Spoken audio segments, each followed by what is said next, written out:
આરામ બસની ફેસિલિટીની વાત કરીએ તો ભાઈ એક ભાઈ પાસેથી આપણે રિવ્યૂ લઈશું કે ભાઈ ગાડી કેવી લાગી, શું છે, ફેસિલિટી કેવી છે. તો ભાઈ તમારું નામ? મારું નામ ઉપેન્દ્રભાઈ ખત્રી, ગુજરાતનો રહેવાસી છું. ગાડી કેવી લાગી? ગાડી એક નંબર છે, સેટની જોરદાર. સીતારામ ગાડીની વાત ના થાય. અને ટાઈમિંગ છે 5:30 વાગે ધરાતથી અને સુરત ઉતરવાનો ટાઈમ છે. કેવું લાગ્યું ટાઈમિંગ?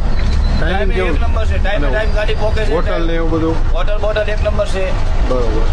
અને ગાડી બહુ જૂની અને સારી ગાડી છે. દર વર્ષે નવી અપડેટ ગાડીમાં આવે છે.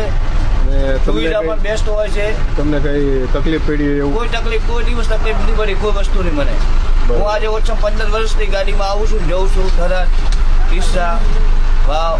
હું થરાદનો પ્રોપર રહેવાસી છું. અને ડ્રાઈવર અને કંડક્ટર સ્ટાફ બહુ મસ્ત છે.